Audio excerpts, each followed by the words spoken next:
ह्या मतदारसंघामध्ये पारंपरिक बाबासाहेब कुपेकरांच्या विचारांनी रुजलेला मतदारसंघ आहे। आम्हाला आनंद आहे। या मतदारसंघाचा काही लोकांना विशेष म्हणजे भूलथापा देऊन आमिषाला देऊन मी जिंकणार असा आविर्भावात आहेत, पण त्यांचा सर्जिकल स्ट्राईक प्रतिभाताई आणि अमरदादा केल्याशिवाय राहणार नाहीत आणि हा विजय नक्कीच राष्ट्रवादी काँग्रेस पक्षाचा असेल। जिल्ह्यात उच्चांकी मतदानानं हा भडगाव मतदारसंघ निवडणुकीत जिंकणार आहे। सर्जिकल स्ट्राईक करणार म्हणजे नेमकं काय करणार, काय वाटतंय तुम्हाला? बऱ्याच जणांना असं वाटतं भडगाव व मागामधील जनता ही आमिषाला बळी पडते। नेहमी का पडत होती?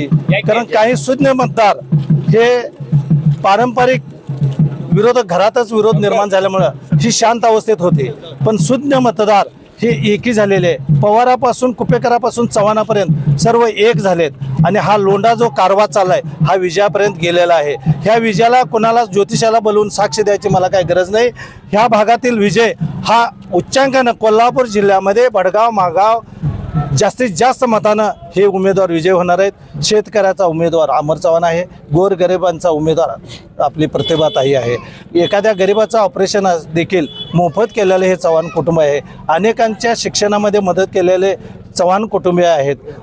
गरिबांना डिप्लोमामध्ये मदत केलेले आहेत, त्यांना शिक्षणामध्ये मदत केलेली आहे। D.Ed पासून KG पासून ते त्यांचं B.Pharma असेल किंवा कॅन्सर हॉस्पिटलपर्यंत त्यांनी विकास करणारी माणसं या प्रवाहात आल्यामुळं सर्वात आनंद आम्हाला चव्हाण कुटुंबीय राष्ट्रवादी पक्षात आल्यामुळं आम्हाला घर वापशी आमची देखील झाल्यामुळं अति आनंद झाला आहे। आम्ही रात्रंदिवस ह्या दोन्ही कुटुंबासाठी जीवाचं रान करून विजय मिळवणार आहे।